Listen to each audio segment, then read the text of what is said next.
Bonjour, bonjour, bienvenue. Donc je me présente, Philippe Vasseur, responsable de la société CEV. Nous distribuons en particulier en France le matériel de pose de câbles produit par la société Plumet. Donc des machines pour la pose à l'air ou à l'eau de câbles en fourreau. Alors là, vous êtes sur l'atelier pose à l'eau. Donc on utilise une machine standard, sauf qu'au lieu d'envoyer de l'air, on envoie de l'eau. Alors le principe, c'est de pousser grâce à cette machine, d'introduire le câble dans le fourreau et d'injecter de l'eau et de créer un flux pour entraîner le câble et qui flotte, et ça permet de limiter les frottements et d'avoir des performances importantes en termes de longueur. Alors la pose à l'eau par rapport à la pose à l'air, le gros avantage c'est qu'on a des performances beaucoup plus importantes en fait. L'eau étant incompressible, on arrive en maintenant la pression à aller très loin. Alors pour ceci on utilise cette machine. Là vous allez voir ici, il faut créer l'étanchéité entre le fourreau et le câble.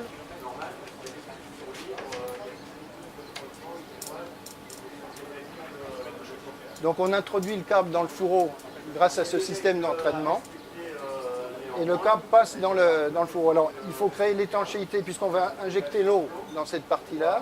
Il faut que ça soit étanche au niveau du câble grâce à ce joint et étanche du côté du fourreau de manière à ce que sous pression l'eau aille dans la bonne direction pour porter le câble jusqu'à l'autre extrémité.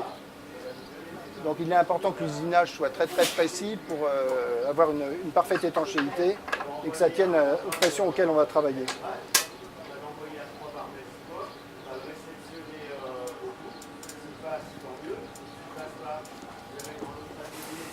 Alors cette machine en fait est actionnée par l'air, donc il y a un compresseur avec lequel on amène l'air pour entraîner le câble.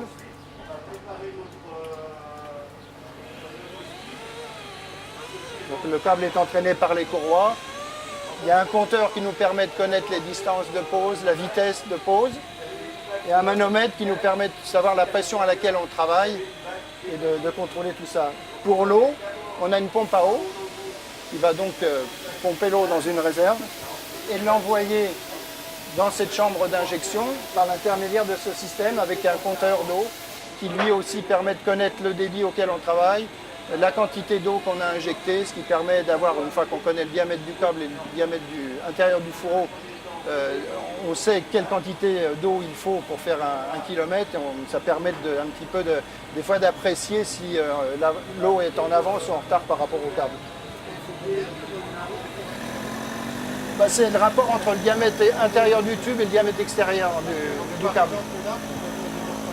On a un tableau pour ça. Là, il faut une dizaine, 10 ou 15 litres au kilomètre. Il n'y a pas besoin d'eau. Non, surtout en micro-câble, si vous voulez, la réserve d'eau est relativement réduite. Si vous avez 1000 litres d'eau, vous êtes tranquille pour la journée en fait. Et là donc la pompe l'eau de la réserve et l'envoie ici. Ça c'est le retour. Tant qu'on n'a pas besoin de débit, on laisse ouvert et on repart par là. Et dès qu'on a besoin, dès qu'on veut injecter l'eau dans le fourreau, on ouvre progressivement ici en fait.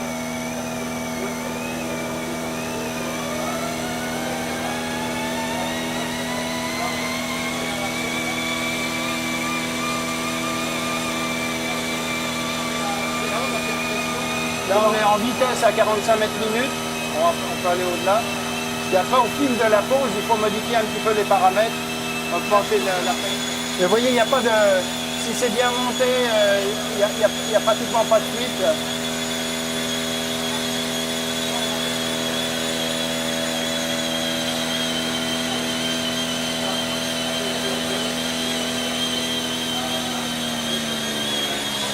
Là on monte.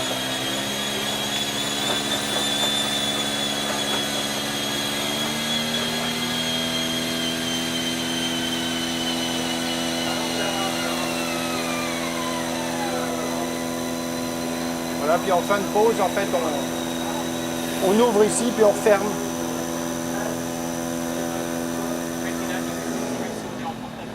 Conseiller d'aller à quelle vitesse au maximum? C'est-à-dire que rien ne sert d'essayer d'aller au maximum de la vitesse parce que c'est pas là qu'on gagne du temps en fait. On se rend compte sur le chantier, c'est avant de commencer la pause qu'on gagne du temps. C'est 40 mètres par minute. Oui, 60 mètres minutes. La machine peut aller un peu au-delà, mais moi je pars en général du principe que plus on va vite, plus lorsqu'il y a un problème, le problème arrive vite. Et puis sur une pause, que vous soyez à 50 ou 60 mètres minutes, quand on chronomètre, ça représente quelques secondes, voire quelques minutes. Mais en fait, où vraiment on gagne du temps, c'est sur la préparation du chantier et de la machine. En fait.